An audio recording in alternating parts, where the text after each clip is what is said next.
James Worthy, Danny Green, Mike Trudell handling things along with Geeter downtown.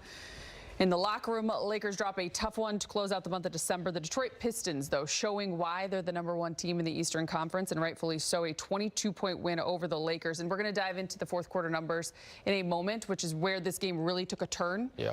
But I think bottom line, you look at these stats, first and foremost, big game, 21 turnovers for 30 points, outscored by 30 inside the paint, and outscored 23 alone on the bench.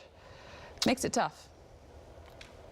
Put yourself in the win column. Not much to say. If you watch the game, you can just see that Detroit had so much physicality and so much presence at the game, and the Lakers had none.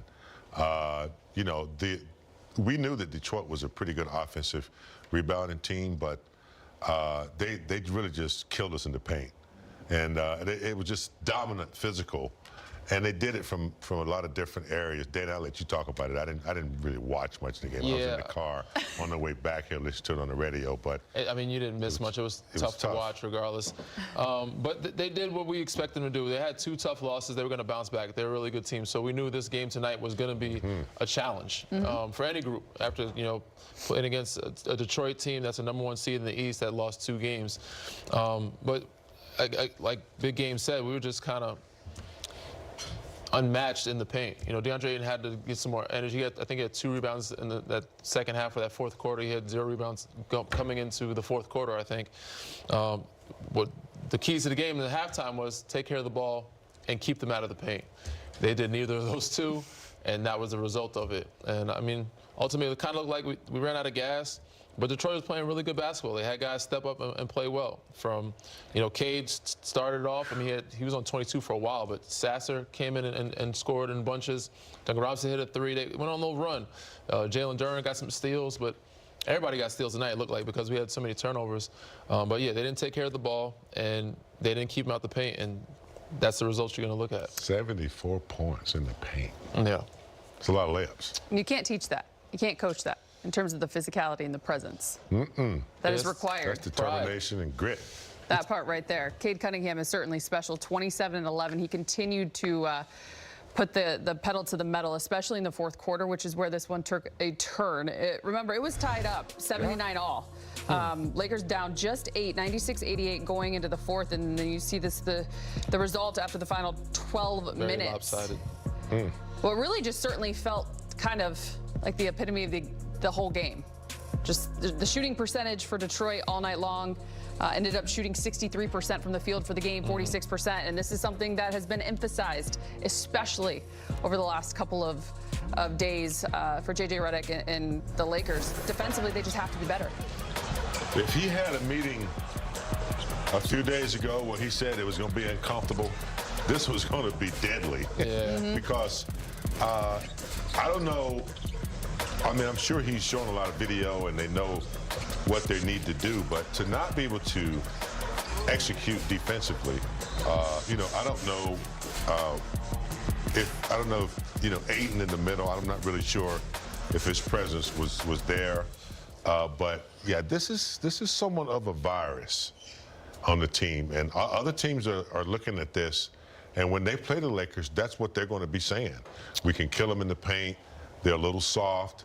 And all we got to do is just keep grinding, and we can get them, regardless if they tied it up. When they were, they were within 4, within 5. Then they tied it up. I said, okay, they're surging a little bit. They were in striking distance. They're trying to turn it around. But then I listened, and they were down 25 or 27. I was like, what happened? It happened really fast. So that's unacceptable.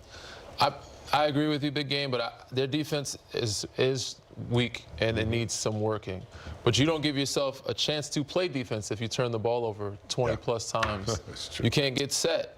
And, I mean, they did a good job. Even though they shot a high clip from 3 in the first half, they didn't shoot a lot of them. They got a good amount up in that second half, 11 for 24. I think they ended up was 4 for 7 at the half. So you let them get up, quite a bit of shots, and they made some too. But they got open looks because of the turnovers from 3 in the paint. Fast break transition. I think most teams are looking at them saying we can outrun them or we can turn them over and get easy baskets because, they're vulnerable in that sense and they don't get back. So they got to figure out a way to either have better offense and not turn the ball over or find some guys that can really get back on defense if you're going to, have 15-plus turnovers, 20-plus turnovers a game. Like we all like to turn the calendar year, which is what we're about to do going into 2026. The Lakers are certainly going to want to do that because we check out the December to forget.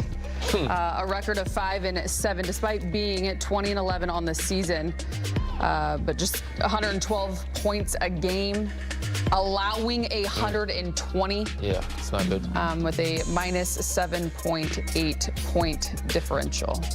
And we talked about it in the pregame show the other night. What's ahead? The dog days. I'm sorry? The dog days. Yeah. I mean, we talked about, thank goodness they were able to win the games they were supposed to win early. Got a good record. Were we 2011, something like that? So, I mean, 2011, you look at that and you say, okay, 2011 right now in December. A lot of teams would take that, but now we're moving into the upper echelon of talent and consistent play teams that will expose you. When you play teams that have talent, they can expose you and they know your weaknesses and they just go at you like Detroit did. That's when it starts to get tough. So they gotta get back in the garage and fix it, fine-tune some things and get the toolbox out, look under the trunk, and I mean, it was impressive more so than anything that they were able to survive and win games when they had injuries. They're not able to do that right now. They really do need Austin Reeves. They need Rui Hachimura. They need those guys. Gabe Vincent would help a lot tonight. But like I said, the strength of the schedule is a little different now. They've played some tougher teams with, but also they had bodies out. Luka and AR being out. Brown was by himself playing the Clippers. Rockets come in. Different teams are coming in. So, they got to kind of find a way to figure out and get that character they had in the beginning of the season and find a way to win some of these games because you're down some bodies, or hopefully get those bodies back as soon as possible because you're going to need them. You're going to be without Austin for at least 4 weeks. Gabe Vincent seems to be on his way back soon, and then no Rui Hachimura. Rui's a couple days, right? Through the week, Yeah, a week. But the teams that don't care, guys like them. What was it? Yeah. Day 10, game 5 of their road trip? Yeah.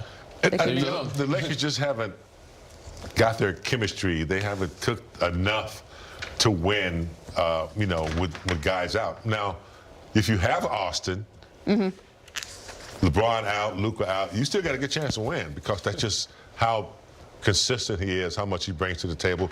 He gets to the free throw line. But without him, everybody else suffers around him, especially guys like Rui. Yeah. Lakers go to 20-11. The Detroit Pistons 25-8 on the season. LeBron out, Luka out, you still got a good chance to win because that's just how consistent he is, how much he brings to the table. He gets to the free throw line. But without him, everybody else suffers around him, especially guys like Rui. Yeah. Lakers go to 20-11. The Detroit Pistons 25-8 on the season.